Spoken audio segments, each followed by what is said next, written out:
If you ever tried sending a database reactivation campaign and you got very little responses or no responses, it's usually not because the offer is bad. Most of the time, it's because the list that you're sending to wasn't ready, meaning that the message and the people that's receiving it did not match. So in this video, I'm going to give you a simple version that gets replies without overcomplicating it. So let's get to it.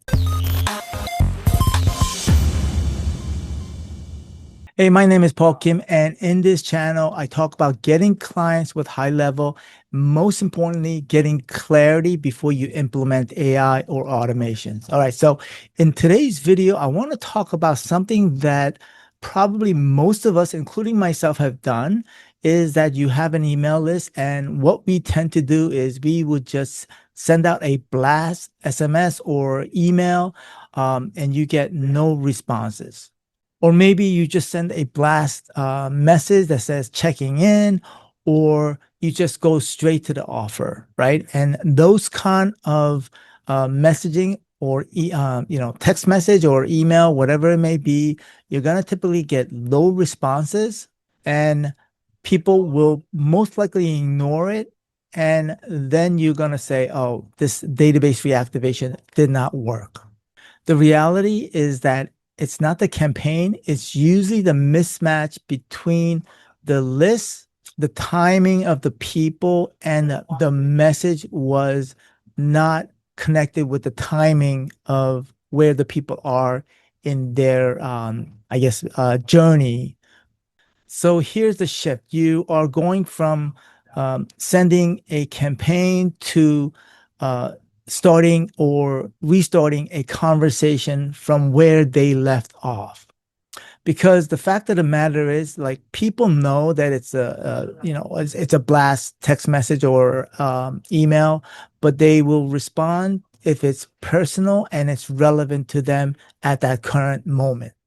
So here's a three-part simple framework that I want you to implement when you're sending out a database reactivation. And so this is going to take a little bit of effort on the front part, right? So number one is that you want to narrow the list.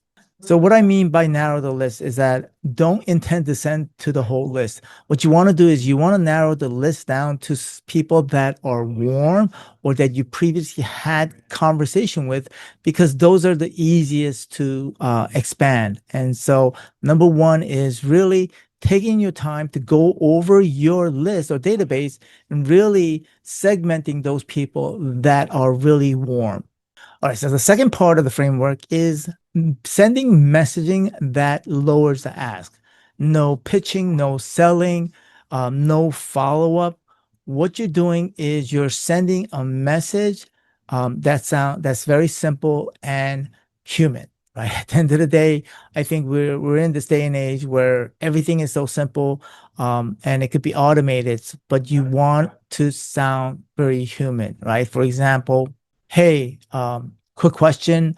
Are you still looking into whatever that you're selling, right? Or whatever that they, you know, they left off with the conversation. Are they looking into a specific course or specific product? So the goal here is to get a response and restart the conversation.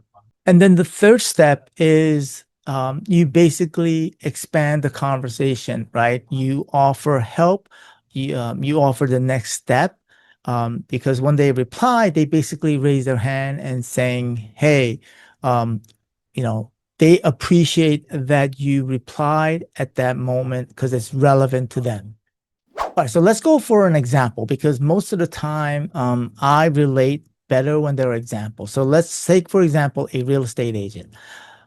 So typically, real estate agents will just, send out a whole blast email, newsletter type that is, whether they're buyer, seller. But if you narrow down the list of people that were potentially moving or looking for a house, then instead of saying, hey, are you still interested in buying and selling? You could send a message saying, hey, are you still looking into moving, right? Because that elicit a response, and it's more relevant to those people that are looking to buy, right? Because they either have to move from their current residence, right, to buy, right? So instead of just saying, "Hey, are you interested in buying and selling?" Because that, to me, if I get that, that means like it's typically a blast email that the agent is sending out to. Whereas if they're just particularly pointing out, "Hey, are you still looking to relocate, to move?" Then that's a different type of email, right? It's very simple, very human-like, I think. And so that is definitely going to get more response than the other one. So to recap, what I would say is don't blast your whole list. Don't pitch or make an offer, right? And just create a simple message that is human, simple, and narrow down your list so that it's relevant to them, right? And I guarantee that you're going to get responses. And lastly, one last tip, one of the things that I use, or the platform that I use, HighLevel, that enables me to send a message that sends an email, but most of the time emails get overlooked, right? It's just because nowadays people just get a lot of inundated with emails. So what I typically do is I will follow up the next day with a simple text message and say, "Hey, did you check out my email from yesterday?" Right? And that will definitely get more response and more eyes on that email. All right, so I hope this video was helpful in really simplifying your messaging that you send out to your database reactivation. And if it was helpful, I would recommend go checking out my previous video on how I would prepare my list. Check out the video coming up.